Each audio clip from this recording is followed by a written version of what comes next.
நான் எப்பயுமே ஆரோக்கியமா இருக்கணும். ஆனா இதெல்லாம் ஏன் தெரியுமா இப்ப இல்ல? நீங்க பண்ற சேட்டையினால இல்ல. எனக்கு இப்ப கல்யாணம் ஆகணும்பான். ஒருத்தன் எனக்கு நெறைய காசு வேணும்பான். எனக்கு நெறைய வீடு வேணும்பான். எனக்கு ஒரு நல்ல வேலை வேணும்பான். ஏன்னா உனக்கு இன்னும் பிரச்சனை வரல கண்ணு. வந்ததுக்கு அப்புறம் உன் உயிர் போகும். கண் கெட்டதுக்கு அப்புறம் சூரிய நமஸ்காரம் பண்ணி பிரயோஜனம் இல்லை. கடைசியில நீ எவ்வளோ ஓடி இருந்தாலும், எவ்வளோ ஆட்டம் போட்டிருந்தாலும், கடைசியில உடம்புல தான் ஆரம்பிச்சது, உடம்புல தான் முடிய போகுது. அதை முதல்லயே புரிஞ்சுக்கிட்டோம்னா புத்திசாலி. நான் எப்பயுமே ஆரோக்கியமா இருக்கணும். அதுக்கு நான் என்ன செய்யணும்? சுருக்கமா சொல்லணும்னா ஒன்றும் செய்யக்கூடாது. ஆரோக்கியமா இருக்கிறது எப்படி? சந்தோஷமா இருக்கிறது எப்படி? அமைதியா இருக்கிறது எப்படி? அன்பா இருக்கிறதுக்கு எப்படி? தைரியமா இருக்கிறது எப்படி? இதெல்லாமே இயல்பாவே நமக்குள்ள இருக்குதுங்க. ஆனா இதெல்லாம் ஏன் தெரியுமா இப்ப இல்ல?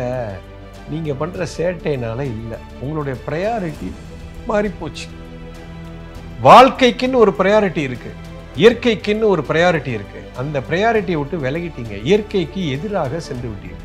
நீங்க பண்ண சேட்டையினால தான் இதையெல்லாம் இழந்துட்டீங்க. முதல்ல உங்களோட ப்ரையாரிட்டி என்ன லைஃப்ல? இதை பார்த்துட்டு இருக்கிற கோடிக்கணக்கான பேர் கண்ணை மூடி வாழ்க்கையில எனக்கு எது ரொம்ப முக்கியம்னு கேளுங்க. ஒவ்வொருத்தரும் ஒன்று சொல்லுவான். எனக்கு இப்போ கல்யாணம் ஆகணும்பான். ஒருத்தர் எனக்கு நிறைய காசு வேணும்பான். எனக்கு நிறைய வீடு வேணும்பான். எனக்கு ஒரு நல்ல வேலை வேணும்பான். எனக்கு நல்ல இது வேணும்பான். எனக்கு உண்மையிலேயே ஆரோக்கியம் வேணும் அப்படின்னு எவனுமே கேட்க மாட்டான்.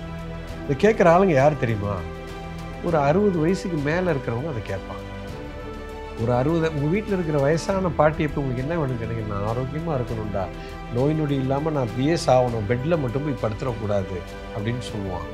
ஆனால் ஒரு 14 வயசு பையனோ ஒரு 20 வயசு பையனை போய் கேட்க மாட்டோம். ஏன்னா உனக்கு இன்னும் பிரச்சனை வரல கண்ணு. வந்ததுக்கப்புறம் உயிர் போகும். நான் ஆரோக்கியமாக இருக்கும்போதே அதை என் ப்ரையாரிட்டியாக வைக்கணும். செத்ததுக்கப்புறம் ப்ரையாரிட்டியாக வச்சு பிரயோஜனம் இல்லை. கண் கெட்டதுக்கப்புறம் சூரிய நமஸ்காரம் பண்ணி பிரயோஜனம் இல்லை.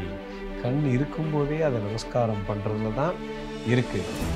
எவன் ஒருவன் தன் மனதில் தீவிரமாக சின்ன வயசுலேயே ஆரோக்கியமாக இருக்கும்போதே, என் கால் கை கால் உடம்பு என்னுடைய மனம் எல்லாம் நல்லா இருக்கும்போதே, ஐயோ இது எப்பயுமே எனக்கு இருக்கணும், இதே மாதிரி நான் வாழணும்னு வெறித்தனமாக உங்களுடைய ப்ரையாரிட்டியா நீங்க வைங்க. எப்பயுமே ஆரோக்கியமா இருக்கும். ஆரோக்கியமா இருக்கிறதுக்கு நிறைய விஷயம் செய்யணுங்க. நீங்க அது எப்ப செய்வீங்க? அது உங்க ப்ரையாரிட்டியா இருந்தா தான் செய்வீங்க. இப்போ உங்க ப்ரையாரிட்டி 14 வயசுல லவ் பண்றது அப்படின்னா, காதலி என்ன சொல்றாலோ அதை கேட்பீங்க. அது சாவ சொன்னாலும் சாவீங்க. ஏன்னா உங்க ப்ரையாரிட்டி அது அப்படி இருக்கு.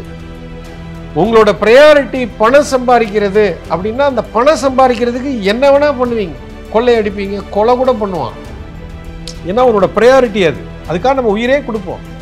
ஸோ வாழ்க்கையில் ஒன்று புரிஞ்சுக்கங்க, உன்னுடைய ப்ரையாரிட்டி, உன்னுடைய விழிப்புணர்வு எங்கே இருக்கிறதோ அது நிச்சயமாக நடக்கும். ஒரு 15 வயசு 16 வயசுல நான் ரொம்ப ஆரோக்கியமா இருக்கணும்னு யாரும் நினைக்கிறது இல்லை. Very few people. பட் 65 வயசுல யாரை வேணாலும் போய் கேளுங்க, ஐயோ எனக்கு உடம்பு கொண்டு வந்துடக்கூடாது, நான் ஆரோக்கியமா இருக்கணும். ஏன்னா அவங்க அந்த கஷ்டத்தை பார்க்குறாங்க, நெருங்கிட்டாங்க. கடைசியில நீ எவ்வளோ ஓடி இருந்தாலும், எவ்வளோ ஆட்டம் போட்டிருந்தாலும், கடைசியில உடம்புல தான் ஆரம்பிச்சது, உடம்புல தான் முடிய போகுது. அதை முதல்லயே புரிஞ்சுக்கிட்டோம்னா புத்திசாலி. ஸோ உங்களுடைய ப்ரையாரிட்டி லைஃப்ல first priority is taking care of yourself. உங்களை நீங்கள் நேசிக்க வேண்டும். இதை நான் கண்ணு மாதிரி பார்த்துக்கணும். நீங்க வச்சிருக்கிற மொபைலை பத்திரமா பார்த்துக்கிறீங்க, காரை பத்திரமா பார்த்துக்கிறீங்க, உங்க வீட்டை பத்திரமா பார்த்துக்கிறீங்க, வச்சிருக்கிற பொருள், சொத்து, வியாபாரம், ஆனா உங்களை மறந்துக்கிறீங்களே. ஸோ அதை பார்த்துக்கிறதுக்கு உண்டான ப்ரையாரிட்டி உங்க கண்ணில் இல்லை. உலகத்துக்கே சிறந்த ப்ராடக்டை கொடுத்த ஸ்டீவ் ஜாப்ஸ், ஓகே, ஆப்பிளோட ஃபார்மர் சிஇஓ ஃபவுண்டர், இறந்து போனார்.